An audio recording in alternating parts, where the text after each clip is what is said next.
wallahi 'yan siyasa sun san gaskiya, sun san maslahar mu, amma dan maslaha shi sai ya bin gaskiya, sun san ko menene kamata yi. Yanzu dai shekara 4 sun tafi, ba abin da ya kara mana sai talauci. Duk abin da kake da kadara ka sayar, shekara 4 sun tafi, ba abin da ya karu sai yunwa da talauci da ƙarar rabon mutane da kuma tsoro. To ɗayan biyu, 'yan siyasa ku ji wannan, in mun gyara yanzu ko mu yi gyaran shekara 8 ko mu yi gyaran shekara 4, fi sabilillahi irin ɓarnar da muke ciki daga yau din nan muna bukatun shekara 8 ne mu gyara ko muna bukatun shekara 4 mu gyara, fi sabilillahi ku gaya mu. To wallahi duk wanda ya jawo muna shekara 4, Allah ya la'ane shi.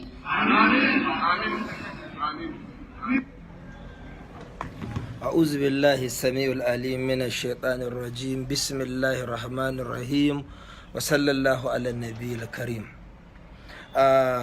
Ahmad Abubakar Gumi, kamar yadda kace Allah ya la'ane mu saboda muna aqidar Janar Muhammadu Buhari, to ka sani kai ne Allah ya la'ana, kai ne la'antacce a gurin Allah, domin manzon Allah sallallahu alaihi wasallam ya ce tarji'ul la'anata ilaikum, la'anta tana komawa wanda suka yi ta. In ka la'anci mutum, la'antar nan za ta yi sama ta ga wane ne ya kamata, kai da ka la'ance shi kai ne la'ananne ko shi da ka la'anta shi ne la'antacce, sai ta fada wanda ida ce. Saboda haka la'antar za ta koma gare ka, domin baka da hujjar la'antar mu.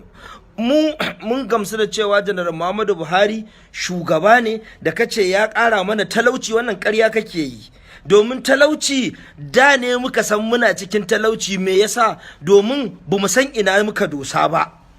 Ɗiban kuɗin mu ake ana raba muku, baka da kanti, baka da shago, baka da sana'a, ba yadda za a yi kaso Janar Muhammadu Buhari, domin ya ce kowa sai dai ya zauna ici gominsa.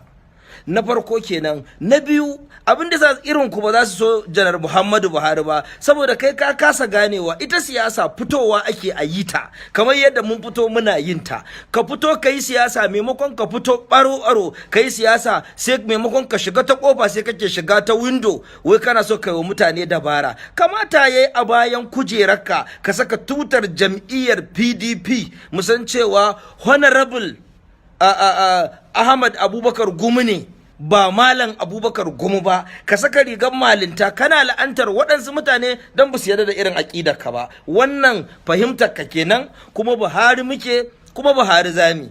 Ina so ka sani, lokacin da ake kashe mutane, kai a wannan mimbarin baka isa ka zauna kai waɗannan maganganun ba da kake da a shekarun baya ne. Zaman lafiya ne ya jawo kake zaune kake waɗannan maganganun. Me yasa duk mutumin da ya aikata abin alkhairi a jam'iyyar APC baka yaba masa? Kwanan nan mun je da ka fito ka la'anci ko ka zazzagi ko ka ci mutuncin gwamnan jihar Kaduna. Muna jin yadda kake cin mutuncin gwamnan jihar Kano. Baka da hujja, kai ba kotu bane, baka isa kai wa wani hukunci ba. Ka sani a mamlakatul arabiyyatu saudiya, kai dinnan Abubakar Gumi, Ahmad Abubakar Gumi, kai dinnan abun zargi ne. Saboda ka san duniya tana girmama alfarmar mahaifinka, sai ka sa kafa kake shurewa, kake zagi, kawai saboda baka son Janar Muhammadu Buhari. Amma baka da wani hurumi da in kai baka son sa zaka hana wani ya so shi. Mu kuma dan muna ra'ayinsa, muna ganin shine ifi dacewa da ƙasar Najeriya, ka buɗe baki ka ce Allah ya la'ane mu. To kamar yadda ka ce Allah ya la'ane mu, ka sani kai ne Allah, wallahi kai Allah zai la'ana, dan baka da hujja da zaka la'ance mu. Sannan ina so in maka magana ta ƙarshe, ka sani mutane tuni sun gane ka, tuni mutane suka fahimce ka, suka san kuma kai ina ka dosa. Kana magana, kana tufka, kana warwara, kana faɗan ƙarya. Muna ganin mutanen da ka ɗebe su kuka tafi da ɗan takarar PDP, kuka tafi wajen Janar Olusegun Obasanjo.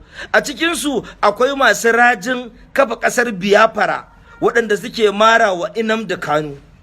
Ina gani baka kishin al'ummarka, akan an ɗau musulma daga kudancin Kaduna ka dinga zagin gwamna. So mun gano baka da kishi, mun gano mu ban burin mu shine a samu fitina ko ya mutsi ko hargitsi tsakanin Kirista da Musulmi ba, dukkanin mu yan Najeriya ne, kuma ba inda za mu mu zauna lafiya ba. Wannan kuma ita ce aqidar shugaban kasa Janar Muhammadu Buhari, wannan kai kuma ba aqidar ka bace, kai ka fito ka nuna kiyayyar ka ne akan Muhammadu Buhari. Abinda nake so ka sani, ba Buhari kake ki ba, Buhari ikon Allah ne.